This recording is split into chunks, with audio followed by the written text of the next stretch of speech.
Pemirsa, untuk memantau bagaimana hasil sementara dari Komisi Pemilihan Umum atau KPU, berikut data sementara dari website Sirekap KPU kami hadirkan. Ini merupakan hasil sementara yang kami ambil dari hasil Sirekap KPU, di mana berdasarkan hasil perolehan saat ini, Anies Rashid Baswedan dengan Muhaimin Iskandar perolehan suaranya 14,692,179 juta, kemudian ini sekitar 24,98%.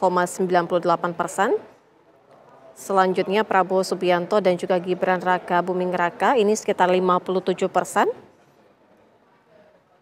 Dan selanjutnya ini Ganjar Pranowo dan Mahfud MD sekitar 18,02%.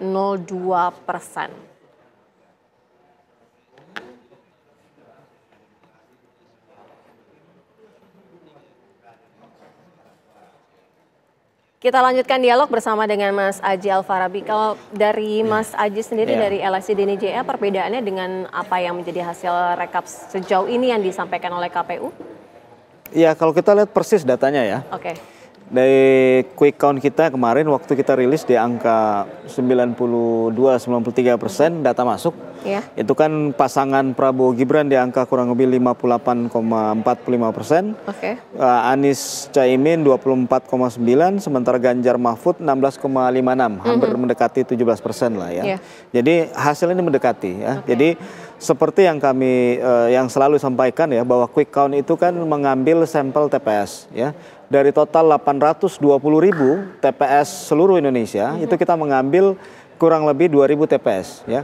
Jadi total pemilih sebetulnya yang kita sampling itu pemilih ya, bukan TPS. Jadi pemilih itu total kurang lebih sekitar 203 juta pemilih ya. Kalau plus luar negeri itu kurang lebih 204 juta ya. Tapi untuk quick count kan kita hanya mengambil dalam negeri ya. Jadi dari 203 juta pemilih, kalau kita ambil sampel secara normal, itu harusnya di angka 65.000, itu cukup 65.000 pemilih. Artinya hanya sekitar 300 TPS sudah cukup untuk bisa membaca hasil secara keseluruhan. Tapi biasanya lembaga survei itu melakukan apa yang disebut sebagai oversampling ya. Oversampling itu biasanya memang dikerjakan untuk mengantisipasi tingkat golput yang tinggi ya.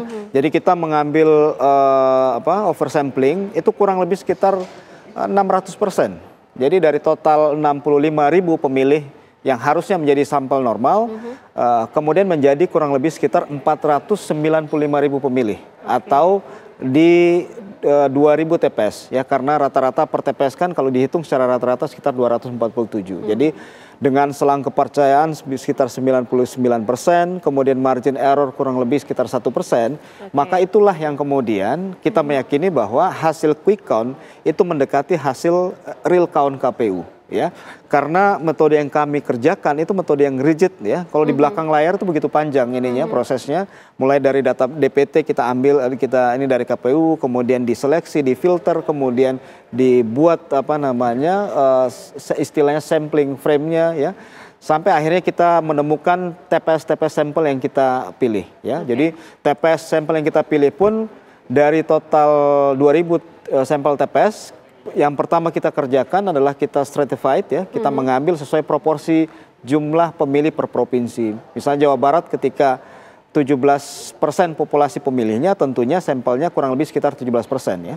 Nah, dari sampel di Jawa Barat itu kemudian kita cari lagi mana sampel TPS terpilih. Jadi metodenya sangat panjang, sangat sesuai dengan kaidah ilmiah, sehingga hasilnya kami yakin akan sesuai dengan data KPU plus minus 1%. Dan ini juga terbukti ya. Dari 3 pilpres terakhir, 4 ya.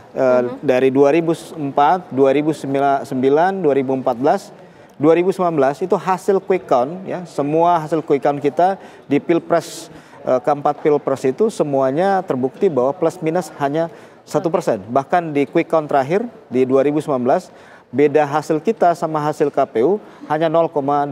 Nah, itu sebenarnya kalau misal plus minus itu karena apa sih Mas Haji? Maksudnya kan memang datanya memang rigid seperti itu, tapi betul. ternyata kan ada perbedaan plus minusnya, marginnya itu. Sebenarnya karena apa? Prosesnya itu masih berlangsung, penghitungannya atau seperti apa gitu? Ada faktor lain? Iya, plus minus 1% itu adalah error yang disengaja. Atau sampling error istilahnya ya. Jadi memang karena quick count menggunakan sampel, pasti kan ada error. Ada errornya. Ada error. Jadi error itu karena kita memilih misalnya dengan selang kepercayaan sekitar 99% ya, dengan jumlah sampel yang jumlah sampel yang kita inginkan, maka muncullah margin error kurang lebih plus minus 1%. Jadi ketika kita membaca datanya nanti ya di hasil real count KPU, kita harus membaca ketika dibandingkan dengan hasil quick count, kita harus membaca plus minus 1% ya. Dan selama ini memang selalu itu begitu ya, di bawah 1% hasil antara quick count lembaga-lembaga survei dengan hasil KPU. Kalau misalnya kita melihat gitu, kita membaca kan kurang lebih data Gen Z, kemudian milenialnya kan sangat-sangat tinggi ya. Sebenarnya kalau misalnya dari mereka sendiri melihat faktor ketika memilih 1, 2, atau 3 itu karena apa? Sosok dari yang mereka pilih atau memang secara keseluruhan visi misi yang disampaikan, janji-janji yang disampaikan, atau ada faktor-faktor lainnya yang lebih kepada secara firm, penampilan dan lain sebagainya? Ya, kalau kita lihat perilaku memilih itu kan secara umum orang memilih karena ada 3 faktor ya. Pertama yang disebut sebagai faktor sosiologis ya. Jadi faktor sosiologis itu adalah orang memilih karena punya latar belakang yang sama ya. Misalnya latar belakang agama ya, atau latar belakang suku, atau aspek-aspek primordial yang lain ya. Kedua, orang memilih karena faktor psikologis ya. Psikologis itu mungkin karena faktor sosialisasi ya, faktor internalisasi ya. Misalnya keluarganya adalah pendukung Golkar misalnya ya, maka kemungkinan gitu ya, anaknya juga lebih dekat dengan Partai Golkar ya. Yang ketiga adalah apa yang disebut sebagai rational choice ya. Orang memilih karena evaluasi mereka. Kalau untuk pilpres berarti evaluasi mereka terhadap kandidat. Ya, untuk partai berarti evaluasi mereka terhadap calegnya atau program yang ditawarkan oleh partai ya. Jadi khusus misalnya untuk kasus pilpres ya, ini artinya bahwa orang pemilih akan menilai pertama dari sosok personalitinya, personal kandidatnya. Yang kedua adalah apa yang kemudian ditawarkan programnya, apa yang akan mereka dapat ketika pemimpin itu mereka pilih dan terpilih sebagai presiden ya. Jadi dari 3 faktor itu kalau kita lihat, kami melihat faktor yang ketiga, rational choice itu begitu besar di pemilu kita di 2024. Jadi orang memilih karena pilihan yang rasional ya. Karena pilihan yang rasional itulah yang kemudian kita juga melihat ada terjadi fenomena pemenang yang berbeda antara pilpres dan pemilu legislatif ya. Karena orang secara rasional ketika orang memilih capres, mereka mengevaluasi siapa capres yang sesuai dengan karakter pilihan mereka ya, atau capres yang sesuai dengan apa yang mereka inginkan, aspirasi, kemudian kebijakan-kebijakan yang mereka inginkan ketika capres ini terpilih ya.